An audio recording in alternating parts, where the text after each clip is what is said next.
So we are going to read Small Steps, The Year I Got Polio, Chapter 7, Star Patient Surprises Everyone, and this is part 1. So Peg successfully drank the milkshake, and now she is starting physical therapy, but she also met a friend named Tommy who also had polio. On October 1st, I lay in bed with my eyes closed, rehearsing a new joke. As I imagined Dr. Beavis's laughter, my leg itched. Without thinking, I scratched the itch. Then, as I realized what I had done, my eyes sprang open. Had I really used my hand? After 3 weeks of paralysis, I was almost afraid to believe it, for fear I had dreamed or imagined the movement. Holding my breath, I tried again. The fingers on my left hand moved back and forth. I can move my hand, I yelled. Two nurses rushed into the room. Look, I can move my left hand. I wiggled my fingers jubilantly. Get Dr. Beavis, said one of the nurses. She smiled at me as the other nurse hurried out the room. Can she really do it? Asked Tommy. Can she move her hand? Yes, said the nurse. Her fingers are moving. Hooray! Shrieked Tommy. The Lone Ranger rides again. Dr. Beavis came bounding in. What is all this shouting about? Feeling triumphant, I moved my fingers. Try to turn your hand over, he said. I tried. The hand didn't go all the way over, but it moved. It definitely moved. It was Christmas and my birthday and the 4th of July all at the same time. I could move my hand. Dr. Beavis turned my hand palm up. Try to bend your arm, he said. My hand lifted an inch or so off the bed before it dropped back down. What about the other hand? He asked. Is there any movement in your right hand? To my complete astonishment, my right hand moved too.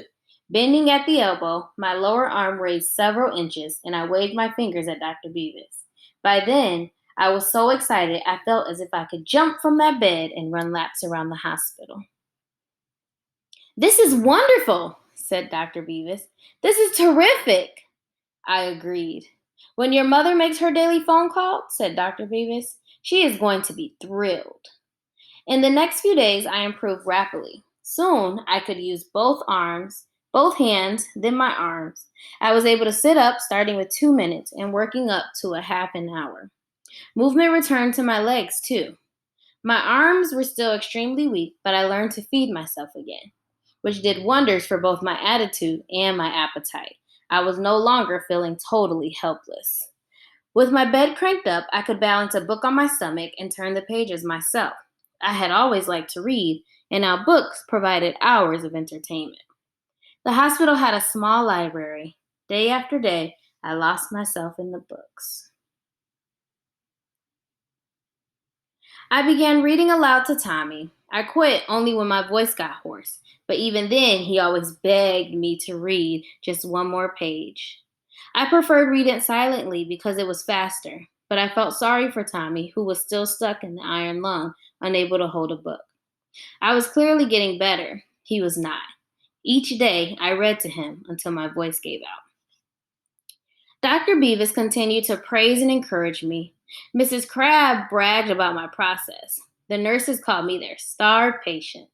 I realized that no one had thought I would ever regain the use of my arms and legs.